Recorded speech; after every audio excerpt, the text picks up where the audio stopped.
Hi ಎಲ್ರಿಗೂ ನಮಸ್ಕಾರ. Welcome back to my YouTube channel Suyash Kannada vlogs. ನಾನಿವತ್ತು ಡಾಬಾ ಸ್ಟೈಲಲ್ಲಿ ಹೆಸರು ಕಾಳು ಪಲ್ಯನ ಹೇಗೆ ಮಾಡೋದು ಅಂತ ತೋರಿಸ್ತಾ ಇದ್ದೀನಿ. ಮೊದಲಿಗೆ ಹೆಸರು ಕಾಳನ್ನು ಒಂದು 7ರಿಂದ 8 ಅವರ್ ನೆನೆಸಿಟ್ಕೋಬೇಕು. ನೆಕ್ಸ್ಟ್ ಒಂದು ಕುಕ್ಕರ್ಗೆ 1 ಕಪ್ ಹೆಸರು ಕಾಳು ಹಾಕಿ 1-2 ಲೋಟ ನೀರು ಹಾಗೆ ಸ್ವಲ್ಪ ಉಪ್ಪು ಸೇರಿಸಿ 1 ವಿಷಲ್ ಕೂಗಿಸ್ಕೋಬೇಕು. ನೋಡಿ ಈ ರೀತಿ ಕಾಳೆಲ್ಲ ಚೆನ್ನಾಗಿ ಬೆಂದಿದೆ. ನೆಕ್ಸ್ಟ್ ಹಸಿ ಖಾರಕ್ಕೆ ಅಂತ ಒಂದು 4ರಿಂದ 5 ಹಸಿಮೆಣಸು, ಬೆಳ್ಳುಳ್ಳಿ ಹಾಗೆ ಉಪ್ಪನ್ನು ಹಾಕಿ ಚೆನ್ನಾಗಿ ಕುಟ್ಟಿಟ್ಕೊಳ್ತಾ ಇದ್ದೀನಿ. ಪಲ್ಯ ಅಷ್ಟು ಫ್ಲೇವರ್ಫುಲ್ ಆಗಿ ಹಾಗೆ ಟೇಸ್ಟಿಯಾಗಿ ಬರೋದಕ್ಕೆ ಈ ಬೆಳ್ಳುಳ್ಳಿ ಫ್ಲೇವರೇ ಕಾರಣ. ನೆಕ್ಸ್ಟ್ ಒಂದು ಬಾಣಲಿಗೆ ಎಣ್ಣೆ ಹಾಕಿ ಎಣ್ಣೆ ಎಲ್ಲ ಚೆನ್ನಾಗಿ ಬಿಸಿ ಆದಮೇಲೆ ಒಂದು ಸ್ವಲ್ಪ ಸಾಸಿವೆ, ಜೀರಿಗೆ ಹಾಕಿ ಹಾಗೆ ಬೆಣ್ಣೆ ಕೂಡ ಹಾಕ್ಬೋದು. ನಾನು ಫಸ್ಟಿಗೆ ಹಾಕೋದನ್ನ ಮರ್ತೆ, ಸೊ ಹಾಗಾಗಿ ಇವಾಗ ಹಾಕ್ತಾ ಇದ್ದೀನಿ.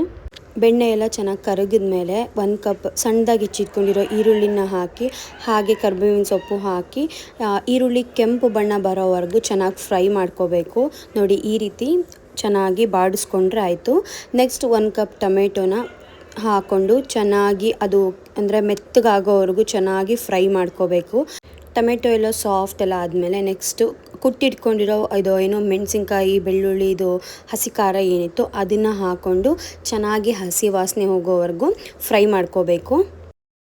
ಸೊ ಹಸಿ ಖಾರದ ಸ್ಮೆಲ್ಲೆಲ್ಲ ಹೋಗಾದ್ಮೇಲೆ ಏನು ಬೇಯಿಸ್ಕೊಂಡಿರ್ತೀವಲ್ಲ ಹೆಸರು ಕಾಳು, ಸೊ ಅದನ್ನು ಸೇರಿಸ್ಕೊಂಡು ಮಿಕ್ಸ್ ಮಾಡ್ಕೊಳ್ತಾ ಇದ್ದೀನಿ. ಪಲ್ಯಕ್ಕೆ ಒಂದು ಸ್ವಲ್ಪ ಅರಿಶಿಣ ಪೌಡರು, ಒಂದು ಅರ್ಧ ಸ್ಪೂನ್ ಜೀರಾ ಪೌಡರ್, ಅರ್ಧ ಸ್ಪೂನ್ ಗರಂ ಮಸಾಲೆ ಹಾಗೆ 1 ಸ್ಪೂನ್ ಧನಿಯಾ ಪೌಡರ್ನ ಹಾಕಿ ಚೆನ್ನಾಗಿ ಮಿಕ್ಸ್ ಮಾಡ್ಕೊಳ್ತಾ ಇದ್ದೀನಿ. ನೋಡಿ ಈ ರೀತಿ ತಿಕ್ಕಾಗಿ ಪಲ್ಯ ರೆಡಿ ಆಗುತ್ತೆ. ಆ್ಯಂಡ್ ನಾನು ಕಾಳು ಬೇಯಿಸುವಾಗಲೇ ಉಪ್ಪು ಹಾಕಿ ಕಾಳನ್ನ ಬೇಯಿಸ್ಕೊಂಡಿದ್ದೆ. ಸೊ ಹಾಗಾಗಿ ರುಚಿ ನೋಡಿಕೊಂಡು ಒಂದು ಸ್ವಲ್ಪ ಉಪ್ಪನ್ನ ಹಾಕ್ಕೊಳ್ತಾ ಇದ್ದೀನಿ. ಇವಾಗ ಉಪ್ಪನ್ನೆಲ್ಲ ಹಾಕಿ ಚೆನ್ನಾಗಿ ಮಿಕ್ಸ್ ಮಾಡಿಕೊಂಡು, ನಿಮಗೆ ಪಲ್ಯ ಈ ಥರ ಗಟ್ಟಿ ಅಂತ ಫೀಲ್ ಆಯಿತು ಅಂದರೆ ಕನ್ಸಿಸ್ಟೆನ್ಸಿಗೆ ಎಷ್ಟು ಬೇಕು ಅಷ್ಟು ನೀರನ್ನು ಹಾಕ್ಕೊಂಡು ಚೆನ್ನಾಗಿ ಕುದಿಸ್ಕೊಂಡು, ಸೊ ಈ ರೀತಿ ಕುದ್ದಾದಮೇಲೆ ಲಾಸ್ಟಿಗೆ ಚಿಕ್ಕದಾಗಿ ಹೆಚ್ಕೊಂಡಿರೋ ಕೊತ್ತಂಬರಿ ಸೊಪ್ಪನ್ನ ಹಾಕ್ಕೊಂಡ್ರೆ ಸಖತ್ತಾಗಿರೋ ಹೆಸರು ಕಾಳು ಪಲ್ಯ ರೆಡಿಯಾಗುತ್ತೆ. ಇದು ತಿನ್ನೋಕ್ಕಷ್ಟೇ ಅಲ್ಲ, ಆರೋಗ್ಯಕ್ಕೂ ತುಂಬ ಒಳ್ಳೆಯದು.